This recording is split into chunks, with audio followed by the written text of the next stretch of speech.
Hello, Esther. Hello, Abraham. We look so much the same. Yeah. Sorry, my heart's pounding. So I had a few things. Relationships with negative people, is that because you're attracting, or could it be something that was before you started to do the law of attraction? Like you're kind of trapped with somebody that's always negative? What your question was just now is, did I attract it deliberately, or did I just attract it not knowing how the law of attraction works? Yeah. And the answer is, you attracted it in this situation before you knew what the law of attraction was. But you cannot attract something unwanted without holding the vibration of that a lot. So really, it doesn't matter how you got to that point. The question is, what you're going to do now? What are you going to do now?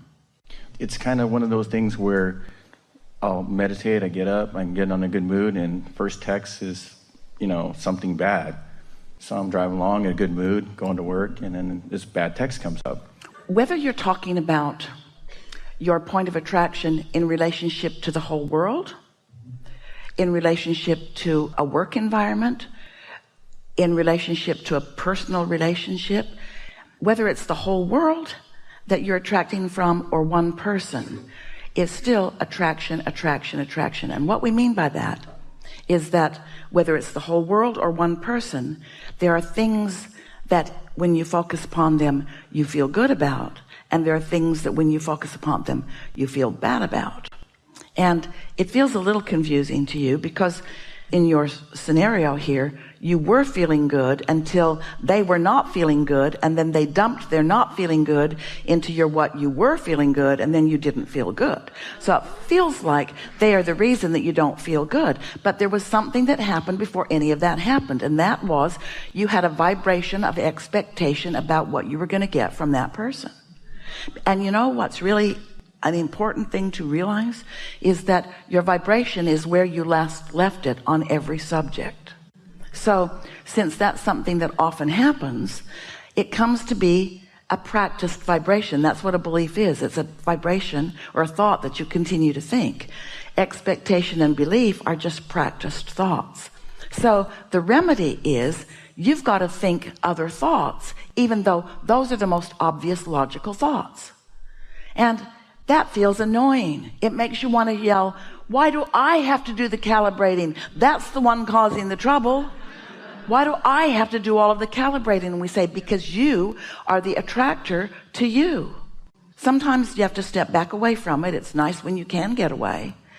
But while you are away, if you can do something, get out ahead of your next encounter by activating in yourself deliberately things about that relationship. In other words, we can feel that you're not ready to walk away from that relationship. Sometimes you are. Sometimes you trip over something so many times and you calibrate so often. We've said to Esther on a few occasions that when you do your calibrating so that you really clean up your vibration, and there's someone in your world who keeps giving you the residual stuff and you keep trying to clean it up, eventually you will clean it up enough that one of two things will happen. Either they will join you in your non-resistance, or the law of attraction will bounce them off. But what happens to so many of you, you don't like the idea of being bounced off from anyone, even though they are miserable to live with. You don't want to bounce off of them. So rather than hold your own and call them to you, you calibrate to them and complain about it. So you just sort of kind of have to decide that it matters to you enough to feel good, that you're going to find a way of doing it more and more. You've learned, of course, when that text comes or when that call comes, when that grouchy one is there, it's not good to engage. But if you don't engage, if you are aloof, then you get into even more trouble, because someone who doesn't feel good is desperately looking for relief, and you're the target. So what you got to do is just be ready. You've got to be ready. You've got to be so in love with life and you and them and whatever that them coming at you just doesn't get you off your game anymore. It's not like that. You hold steady even in the midst of it. And then there will be improvement. Haven't you seen that sometimes too? So if you heard from us just now that it's all you're doing, then you heard what we meant to say. And that's hard to hear because it's attraction, attraction, attraction. Esther says, it's attraction, it's attraction, it's attraction, it's attraction. Damn it. It's attraction, it's attraction. There's no assertion. No one can assert anything into your experience any more than you could set your radio dial on one station and get something that's being broadcast from another. This attraction is accurate and exact. So if it keeps coming, it's because your observation of it is keeping it active within you. You got to find a way to observe around that. This is the general process for that. Go general. Step back. Look at your life in general. Look at how you really feel.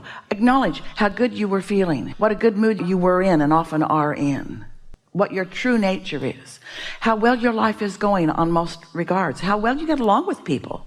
You get along with people until you get somebody up close to you who believes that you are responsible for how they feel. You can never solve that. You've just got to not buy into that. You are not responsible for how someone else feels. They are responsible for how they feel. You are not responsible for how someone else feels. They are. You cannot do enough nice things to people who have decided that you're responsible, because the next time they don't feel good, they're going to blame you for that. And then you want to say, but what about this? And what about this? What about this? I have a big long list of things that I do to make your world better. And you've picked this one little thing and you're going to use that as your excuse to not be happy, and you're going to blame me. And they won't answer that question, but the answer to that is yes. Yes, I am. I'm doing it right now. And what are you going to do about it? And so the first thing that we would do is acknowledge that anybody who is feeling negative emotion, that's on you. That's on you, and it's not your nature. You know why? Oh, we are so happy to have this conversation with you. You know why it is not your usual nature to accept your own point of attraction and assign it to yourself and assign someone else's point of attraction?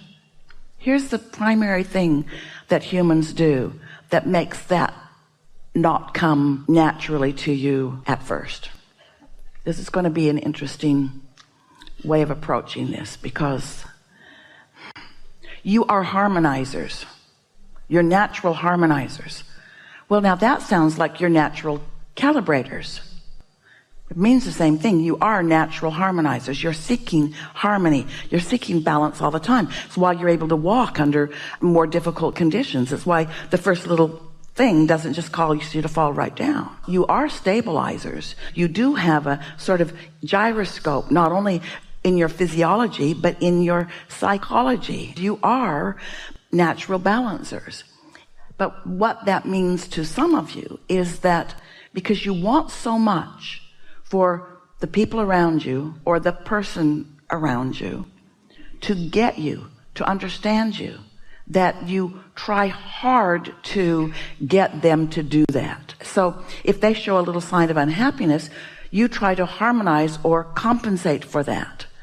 Well, that's not a good idea, because what it does, it teaches them that you will do all of the adjustment, and it leaves them incapable of managing their own experience in the world. If you do that with your children, people call it coddling them or spoiling them or giving them everything they want. If you do that with your children, they're not prepared for a world that will not do that for them.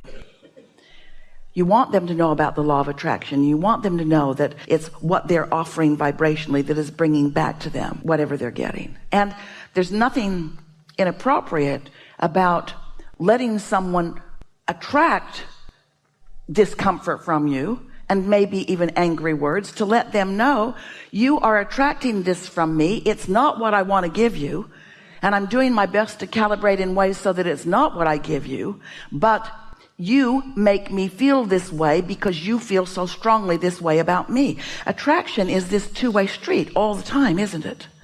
Did you hear us earlier when we were talking about your inner being? and how there's no resistance. And so that is a powerful attraction. When you join forces with your inner being, because you've practiced loving and you've practiced looking for positive aspects, and you've tuned yourself to the best of the best of the best of this person, because that's where your inner being is tuned, then what happens is you can stand in that tuning and not be drawn, not let the other draw from you something that doesn't feel good to you when it's drawn from you. Did that make sense to you? Well, let us put to you this way. Whatever the dominant vibration in the room is will dominate. That's what mob rule is. Whatever is dominant will dominate. And so if you walk into an environment, maybe it's just a mob of one person who's all wrapped up in everything that's gone wrong and wanting to blame someone, and you're there, so it's you. Unless you have done something about your alignment with who you are, when you get there, that dominant vibration is going to make you a cooperative component to it. Did that make sense to you? When you stood before Jesus dripping your illness, Jesus said, don't tell anybody about this healing. Because he knew that when you got home, all shiny and bright and walking well again, that someone would convince you that it wasn't real, because their memory of who you had been was different than his. He did not allow himself to see your illness. He practiced knowing who you really are and had full vision of the vortex version of you. And his full vision of the vortex version of you was so dominant that for that time you could not be ill in his vibration, because he owned the room.